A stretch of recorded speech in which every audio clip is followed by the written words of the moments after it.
জানিয়ে দেব এই মুহূর্তে হাতে পাওয়া সর্বশেষ গুরুত্বপূর্ণ আপডেট বাংলা সংবাদ। শুরুতে থাকছে প্রতি বিপ্লবের ক্ষমতা বা সক্ষমতা কোনোটি আওয়ামী লীগের নেই। একটি বিশেষ রাজনৈতিক দল বাংলাদেশে ভারতের এজেন্ডা বাস্তবায়ন করতে চেয়েছিল, কিন্তু সেটা সফল হয়নি। বর্তমান প্রেক্ষাপটে আওয়ামী লীগের প্রতি বিপ্লব করবার ক্ষমতা কিংবা সক্ষমতা কোনোটি নেই বলে মন্তব্য করেছেন বিএনপি চেয়ারপারসনের উপদেষ্টা পরিষদের সদস্য ও সুপ্রিম কোর্ট আইনজীবী সমিতির সভাপতি এম এ মাহবুবুদ্দিন খোকন। তিনি বলেন, ষড়যন্ত্র প্রতিরোধে সরকার কাজ করছে। এবার জানাবো পুলিশের কাছ থেকে আওয়ামী লীগ নেতাকে ছিনিয়ে নিল গ্রামবাসী। বগুড়ার শিবগঞ্জে গ্রেপ্তারের পর পুলিশের কাছ থেকে হাতকড়া সহ আওয়ামী লীগ নেতা ফারুক হোসেনকে ছিনিয়ে নিয়েছে গ্রামবাসী। পরে বাঁশঝাড় থেকে পরিত্যক্ত অবস্থায় হাতকড়া উদ্ধার করা গেলেও আসামিকে খুঁজে পাওয়া যায়নি। জানাবো অবৈধ বাংলাদেশিদের ধরতে বিশেষ অভিযান চালাচ্ছে ভারত। ভারতের রাজধানী নয়াদিল্লিতে বাংলাদেশি অনুপ্রবেশকারীদের ধরতে বিশেষ অভিযান শুরু করেছে দেশটির পুলিশ। গতকাল বুধবার রাজধানীর কালিন্দিকুঞ্জ এলাকার বাসিন্দাদের কাগজপত্র যাচাইয়ের মাধ্যমে শুরু হয়েছে এই বিশেষ অভিযান। ভারতের রাষ্ট্রীয় বার্তা সংস্থা ANI এর বরাতে বলা হয়েছে, গত 10 ডিসেম্বর মঙ্গলবার Delhi lieutenant governor VK Saxena অবৈধ বাংলাদেশিদের বিরুদ্ধে কঠোর ব্যবস্থা গ্রহণ করবার নির্দেশনা দিয়েছেন। এরপর থেকেই এই বিশেষ অভিযান পরিচালনা করছে সেখানকার পুলিশ। জানিয়ে দেব খুব দ্রুত নির্বাচনের ব্যবস্থা হবে আশা ফখরুলের। অন্তর্বর্তী সরকার জনগণের ইচ্ছা অনুযায়ী খুব দ্রুত নির্বাচনের ব্যবস্থা করবে বলে আশাবাদ ব্যক্ত করেছেন বিএনপির মহাসচিব মির্জা ফখরুল ইসলাম আলমগীর। তিনি বলেছেন, আমরা সব সময় আশাবাদী, ইতিমধ্যে অন্তর্বর্তীকালীন সরকার প্রতিষ্ঠিত হয়েছে, তাকে আমরা সহযোগিতা করছি। এবারে থাকছে জাতীয় পার্টির বেশে এসে আওয়ামী লীগ বুদ্ধিজীবী দিবসে শ্রদ্ধা জানিয়েছে। শহীদ বুদ্ধিজীবী দিবসে গণঅধিকার পরিষদের পক্ষ থেকে মিরপুর বুদ্ধিজীবী কবরস্থানে শ্রদ্ধা নিবেদন করেছে গণঅধিকার পরিষদ। দলের সাধারণ সম্পাদক মোহাম্মদ রাশেদ খানের নেতৃত্বে শ্রদ্ধা নিবেদন করা হয়। এ সময় ছাত্র অধিকার পরিষদ, যুব অধিকার পরিষদের নেতাকর্মীরা পৃথকভাবে শ্রদ্ধা নিবেদন করেন। এবং সর্বশেষ জানাবো আন্তর্জাতিক সংবাদ। এবার যুক্তরাষ্ট্রকে হুমকি দিল কানাডা। ক্ষমতা গ্রহণের আগেই প্রতিবেশী কানাডার সঙ্গে যুদ্ধে জড়িয়ে পড়বার হুমকি দিয়েছেন নির্বাচিত মার্কিন প্রেসিডেন্ট ডোনাল্ড ট্রাম্প। এখানেই থেমে থাকেননি তিনি, দেশটিকে যুক্তরাষ্ট্রের 51তম অঙ্গরাজ্য বানানোর ইচ্ছাও প্রকাশ করেন খোদ কানাডার প্রধানমন্ত্রীর সামনে।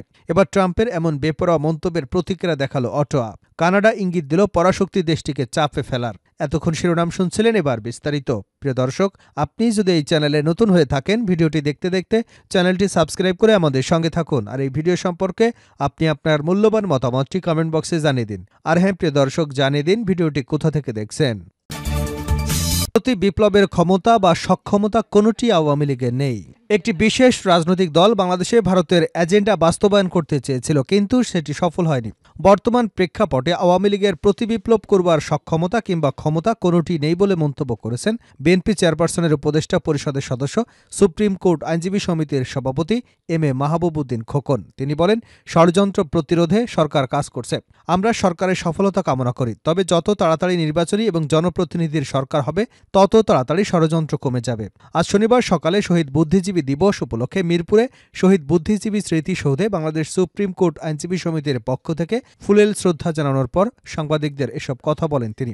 শহীদদের স্বপ্ন বাস্তবায়নে সবাইকে একসঙ্গে কাজ করবার আহ্বান জানিয়ে খোকন আরও বলেন, দীর্ঘ 9 মাস মহান মুক্তিযুদ্ধে দেশ স্বাধীন হয়েছে। এতে লাখো লাখো মানুষ নিজের জীবন বিলিয়ে দিয়েছেন। পাকিস্তানি হানাদার বাহিনী শেষ পর্যায়ে এসে পরাজয় নিশ্চিত জেনে দেশের বুদ্ধিজীবীকে হত্যা করেছে। সেজন্য আমরা জাতীয়ভাবে বুদ্ধিজীবী দিবস পালন করছি, কিন্তু যাদের ত্যাগের এবং প্রাণের বিনিময়ে দেশ স্বাধীন হয়েছে তাদের কথা আমরা অধিকাংশই মনে রাখিনি। কি কারণে দেশের স্বাধীনতা চেয়েছেন, কি কারণে মুক্তিযুদ্ধ করেছেন, আর কেনই নিজেদের জীবন দিয়েছেন সেগুলো ভুলতে বসেছি। তারা জীবন উৎসর্গ করেছিলেন অর্থনৈতিক বৈষম্য, রাজনৈতিক বৈষম্য, গণতন্ত্র, মানবাধিকারের বৈষম্য কমাতে। তবে স্বাধীনতার পর থেকে আজ পর্যন্ত শহীদদের সেই চিন্তা চেতনার স্বপ্ন কল্পনাতেই রয়ে গেছে। আমরা মনে করি শহীদদের স্বপ্ন বাস্তবায়নে আজকে এদিনে সব রাজনৈতিক কর্মীদের শপথ নেওয়া উচিত বলে মন্তব্য করেছেন তিনি।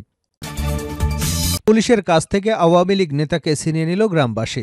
বগুড়ার হবিগঞ্জে গ্রেপ্তারের পর পুলিশের কাছ থেকে হাতকড়া সহ আওয়ামী লীগ নেতা ফারুক হোসেনকে ছিনিয়ে নিয়েছে গ্রামবাসী। পরে বাঁশঝাড় থেকে পরিত্যক্ত অবস্থায় হাতকড়া উদ্ধার করা গেলেও আসামিকে খুঁজে পাওয়া যায়নি। শুক্রবার সন্ধ্যা 7টার দিকে শিবগঞ্জ উপজেলার মোকামতলা ইউনিয়নের জাবারিপুর বাজারে ঘটনা ঘটে। ফারুক হোসেন জাবারিপুর গ্রামের আবুল কালাম আজাদের ছেলে এবং মোকামতলা ইউনিয়নের ১ নং ওয়ার্ড আওয়ামী লীগের সাধারণ সম্পাদক ছিলেন। ফারুক হোসেন বৈষম্যবিরোধী ছাত্র আন্দোলনে হামলা, হত্যাচেষ্টা এবং নাশকতার মামলার আসামি ছিলেন।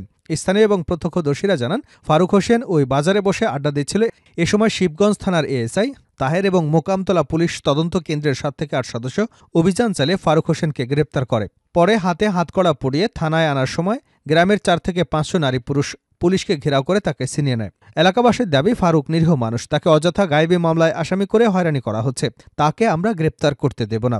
তবে ভোর পর্যন্ত ওই গ্রামে তল্লাশি চালিয়ে পুলিশ ছিনিয়ে নেওয়া আসামিকে গ্রেপ্তার করতে পারেনি।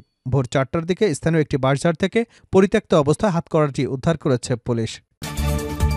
অবৈধ বাংলাদেশি ধরতে বিশেষ অভিযান চালাচ্ছে ভারত। ভারতের রাজধানী নয়াদিল্লিতে বাংলাদেশি অনুপ্রবেশকারীদের ধরতে বিশেষ অভিযান শুরু করেছে দেশটির পুলিশ। গতকাল রাজধানী কালিন্দীকুঞ্জ এলাকার বাসিন্দাদের কাগজপত্র যাচাইয়ের মাধ্যমে শুরু হয়েছে এই বিশেষ অভিযান। ভারতের রাষ্ট্রীয় বার্তা সংস্থা এএনআইয়ের এক প্রতিবেদনে বলা হয়েছে, গত ১০ই ডিসেম্বর মঙ্গলবার দিল্লির লেফটেন্যান্ট গভর্নর VK সাক্সেনা অবৈধ বাংলাদেশিদের বিরুদ্ধে কঠোর ব্যবস্থা নেবার নির্দেশনা দিয়েছেন। এর পরদিন থেকে পুলিশের বিশেষ অভিযান শুরু হয়। বিশেষ এই অভিযান চলতে পারে ২ মাস। গভর্নর সাক্সেনার কার্যালয়ে মঙ্গলবার দিল্লির মুখ্যমন্ত্রী এবং পুলিশ কমিশনারকে একটি চিঠি দেয়। চিঠিতে অবৈধভাবে বসবাসকারী বাংলাদেশিদের বিরুদ্ধে কঠোর ব্যবস্থা গ্রহণের নির্দেশনা দেওয়া হয়। গভর্নরের নির্দেশনা পাওয়ার পরপরই পুলিশের একটি টিম ওই এলাকার বাড়ি বাড়ি তল্লাশি চালায়, সেখানকার বাসিন্দাদের কাগজপত্র যাচাই করছে। তবে প্রথম দিনে অভিযানে কোনো অবৈধ বাংলাদেশিকে আটক করা হয়েছে কিনা সে বিষয়ে এএনআইয়ের প্রতিবেদনে কিছু উল্লেখ করা হয়নি। পুলিশ কর্মকর্তারা জানিয়েছেন, অভিযানে কোনো বাংলাদেশিদের কাছে ভারতে অবস্থানকালের বৈধ কাগজপত্র পাওয়া না গেলে তাদের বাংলাদেশে ফেরত পাঠানো হবে। উল্লেখ্য, গত কয়েকদিন আগে দিল্লির মুসলিম নেতাদের একটি প্রতিনিধি দল গভর্নর সাক্সেনার সঙ্গে দেখা করে দিল্লিতে অবৈধভাবে প্রবেশকারীদের ক্রমবর্ধমান উপস্থিতি নিয়ে উদ্বেগ প্রকাশ করেন এবং সমস্যার সমাধানে জরুরি ব্যবস্থা গ্রহণের আহ্বান জানিয়েছিলেন। খুব দ্রুত নির্বাচনের ব্যবস্থা হবে আশা ফখরুলের। অন্তর্বর্তী সরকার জনগণের ইচ্ছা অনুযায়ী খুব দ্রুত নির্বাচনের ব্যবস্থা করবে বলে আশাবাদ ব্যক্ত করেছেন বিএনপির মহাসচিব মির্জা ফখরুল ইসলাম আলমগীর। তিনি বলেছেন, আমরা সবসময় আশাবাদী, ইতিমধ্যেই অন্তর্বর্তীকালীন সরকার প্রতিষ্ঠিত হয়েছে, আমরা সহযোগিতা করছি, আশা করছি খুব দ্রুত জনগণের ইচ্ছা অনুযায়ী একটি নির্বাচনের ব্যবস্থা হবে। একটি অবাধ, সুষ্ঠু ও নিরপেক্ষ নির্বাচনের মধ্য দিয়ে জনগণ তাদের প্রতিনিধি নির্বাচন করবার সুযোগ পাবেন। শনিবার সকালে মিরপুর শহীদ বুদ্ধিজীবী কবরস্থানে বুদ্ধিজীবীদের প্রতি শ্রদ্ধা নিবেদন শেষে তিনি সাংবাদিকদের এসব কথা বলেন। ফখরুল বলেন, আজকের শহীদ বুদ্ধিজীবী দিবস। এই দিনে ১৯৭১ সালে বিজয়ের পূর্ব মুহূর্তে পাক হানাদার বাহিনীর বাংলাদেশের প্রথিতযশা সাংবাদিক, বুদ্ধিজীবী, অধ্যাপক, বৈজ্ঞানিক এবং সুশীল সমাজের বিশিষ্ট ব্যক্তিদের তুলে নিয়ে ১৯৭১ সালে আমরা জাতির বর্ণ ব্যক্তিদের হারিয়েছি। আমরা জাতীয়তাবাদী দলের পক্ষ থেকে, দলের চেয়ারপারসন খালেদা জিয়ার পক্ষ থেকে এবং ভারপ্রাপ্ত চেয়ারম্যান তারেক রহমানের পক্ষ থেকে আজ আমরা সবাই মিলে শ্রদ্ধা নিবেদন করছি, শহীদ বুদ্ধিজীবীদের মাগফিরাত কামনা করছি। বিএনপির মহাসচিব বলেন, আজকে এই দিনে আমরা শপথ গ্রহণ করছি, বাংলাদেশের মানুষ ১৯৭১ সালে যে কারণে যুদ্ধ করেছিলেন, একটা স্বাধীন, গণতান্ত্রিক, সমৃদ্ধ বাংলাদেশ বিনির্মাণের জন্য, এটি হয়েছিল শহীদ প্রেসিডেন্ট জিয়াউর রহমানের মুক্তিযুদ্ধ ঘোষণার মধ্য দিয়ে। তিনি বলেন, ৩৬শে জুলাই বা ৫ই আগস্ট ফ্যাসিস্ট শক্তিকে পরাজিত করে নতুন সুযোগ সৃষ্টি হয়েছে। এই সুযোগের সম্পূর্ণ সদ্ব্যবহার করে আমরা বাংলাদেশকে একটি সত্যিকার অর্থেই গণতান্ত্রিক রাষ্ট্র এবং আধুনিক রাষ্ট্র, একটি বৈষম্যহীন রাষ্ট্র প্রতিষ্ঠা করতে চাই। মির্জা ফখরুল বলেন, গণতন্ত্র হত্যা ও গণহত্যা করেছে বলে আওয়ামী লীগ আজ জনবিচ্ছিন্ন। শেষ করছে আন্তর্জাতিক সংবাদ দিয়ে। যুক্তরাষ্ট্রকে হুমকি দিল কানাডা। ক্ষমতা গ্রহণের আগেই প্রতিবেশী কানাডার সঙ্গে যুদ্ধে জড়িয়ে পড়ার হুমকি দিয়েছেন নির্বাচিত মার্কিন প্রেসিডেন্ট ডোনাল্ড ট্রাম্প।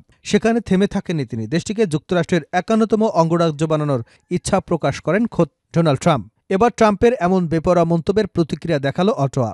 কানাডা ইঙ্গিত দিল পরাশক্তি দেশটির চাপে ফেলার। বুধবার কানাডার বৃহত্তম রাজ্য অন্টারিওর সরকার প্রধান ডং ফট এমনটাই জানান। তিনি বলেন, মিশিগান, নিউ ইয়র্ক স্টেট এবং উইসকনসিনে যে বৈদ্যুৎ রপ্তানি করা হয় তা বন্ধ করে দেওয়া হবে। ফর্ড জানান, যুক্তরাষ্ট্র যদি কানাডার পণ্যের উপর তার প্রথম দিন থেকে ২৫% শুল্ক আরোপ করেন, তবে হাতে থাকা সব কৌশলই ব্যবহার করবে কানাডা। অন্টারিও রাজ্যের এই কর্তা জানান, ট্রাম্পের সিদ্ধান্তের ফলে কানাডার লোকজন ক্ষতিগ্রস্ত হবে, তবে তিনি নিশ্চিত করতে চান একই প্রতিক্রিয়া আমেরিকানরাও পাবেন। ইউএস এনার্জি ইনফরমেশন অ্যাডমিনিস্ট্রেশনের তথ্য অনুসারে গত বছর যুক্তরাষ্ট্র ৮.৯ বিলিয়ন মেগাওয়াট বিদ্যুৎ আমদানি করেছে। এর মধ্যে ৩৩.২ মিলিয়ন মেগাওয়াট আমদানি করেছে কানাডা থেকে, যদিও এটি যুক্তরাষ্ট্রের বার্ষিক বিদ্যুৎ ব্যবহারের মাত্র ১%।